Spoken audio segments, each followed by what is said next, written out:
Créer un concours d'upcycling pour des étudiants.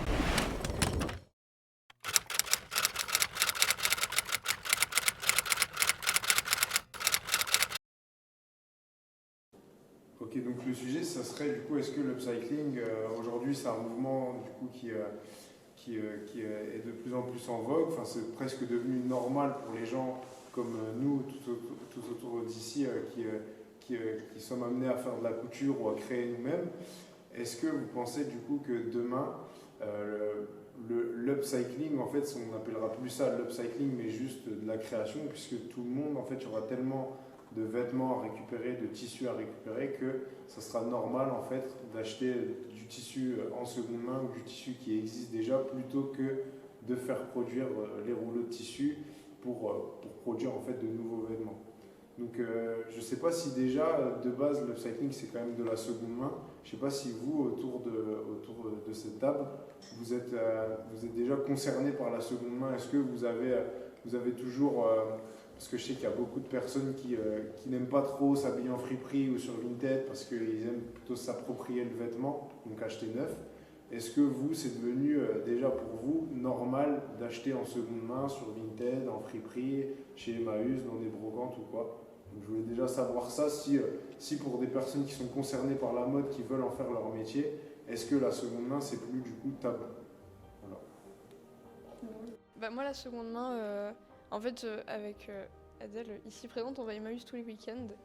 Et dès qu'on va à Paris, on fait le tour des friperies. Et moi, je sais que la plupart de mes vêtements aujourd'hui, mais c'est de la seconde main en fait, que je récupère soit des gens de ma famille qui me donnent des vêtements et j'en refais derrière, ou alors j'en achète à Emmaüs. Et j'avoue que c'est une de mes plus grandes fiertés d'avoir les trois quarts de mon armoire qui viennent de la seconde main. Voilà. Dans l'idée de Sarah, on y va aussi régulièrement ensemble, surtout pour le projet, on a dû y aller aussi. Et moi, en fait, maintenant, j'essaie de créer une espèce de petit réseau avec ma mère et ses collègues. Elles savent que maintenant, je récupère tout et n'importe quoi. Tout ce qui se rapproche de près ou de loin de quelque chose qui peut être utile. Et du coup, maintenant, elle me donne des choses d'elle-même. Ah, si ta fille, ça peut l'intéresser, etc. Et en fait, maintenant, les gens savent. Et quand il y a des vies de maison, par exemple, aussi, les gens me contactent et me disent, bon, voilà, on vit de la maison, si tu veux venir nous aider, on te donne ce que tu veux en échange. Et je passe après la famille qui ont pris les choses qui les intéressent. Et puis, eux, ça leur permet de se débarrasser un peu plus vite. Et ça aide tout le monde, entre guillemets. Et puis, ça donne une seconde vie. Et je pense que les personnes sont contentes aussi qu'on puisse récupérer ça, qu'on en fasse quelque chose d'intéressant. Au lieu de finir en isolant pour maison ou autre, c'est utile. Donc voilà, et puis on sait que le relais, même maintenant, donner de ses vêtements au relais, c'est pas forcément éthique. On sait que ça finit des fois sur des plages, etc. Donc soit Emmaüs, soit donner aux autres, c'est peut-être un peu mieux. Donc voilà, moi c'est pareil, j'essaye au maximum. Je suis moins comme Sarah, j'ai pas 70% de mon placard, mais j'essaye au maximum. Et voilà.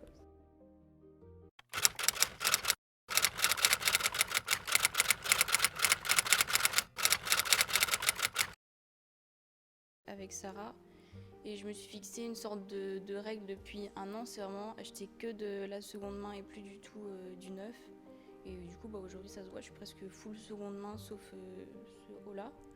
Et j'en suis plutôt contente. Et en plus, j'étais un peu la première de ma famille à m'initier à aller chez Emmaüs ou alors prendre des vêtements Vinted.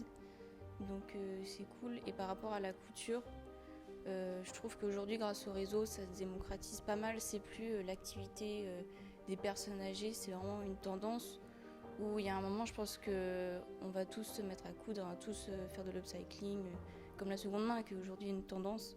Je pense qu'il y a un moment, on va tous y passer et ce sera juste normal. Grâce aux filles qui m'ont beaucoup aimé ce que j'ai commencé à acheter de la seconde main. Donc ça fait vraiment bien 1 an et demi que j'achète pratiquement plus en magasin. Tout ce que je porte aujourd'hui, c'est sur Vinted ou n'a pas Emmaüs, à part les baskets.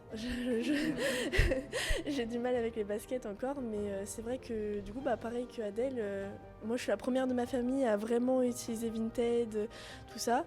Et maintenant, ma mère n'achète que sur Vinted et elle prend que les baskets encore. On a du mal encore avec les baskets. Mais sinon, je pense que c'est pareil. comme a dit Adèle, ça va vite bouger. Et, beaucoup de personnes, encore maintenant, là, sont en train de bouger, n'achètent plus dans les magasins, achètent vraiment soit Emmaüs, ça devient beaucoup à la mode. Ouais. Ouais, oui, c'est une tendance et j'espère vraiment que ça va pas rester qu'une tendance, ça va continuer comme ça et on va que évoluer, on va pas aller dans le régressement.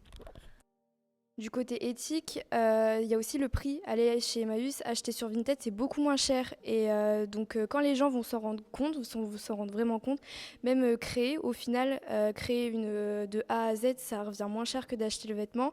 Je pense qu'ils vont vraiment s'y mettre sérieusement parce que c'est un vrai budget.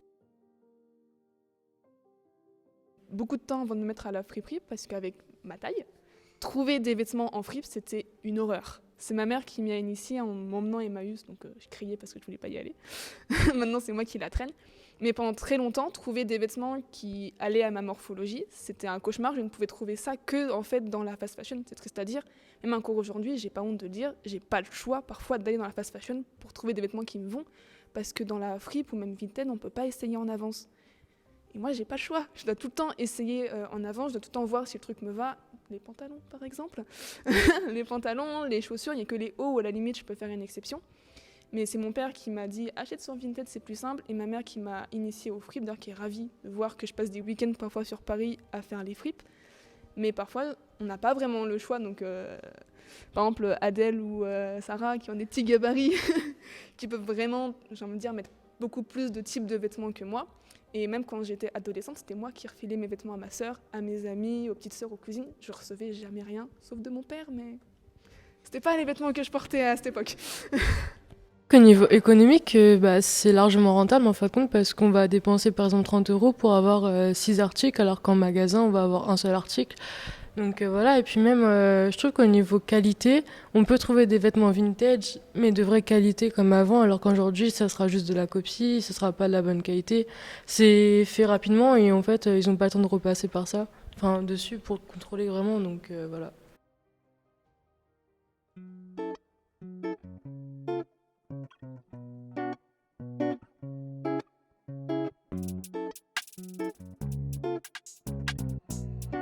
Monica da Soul.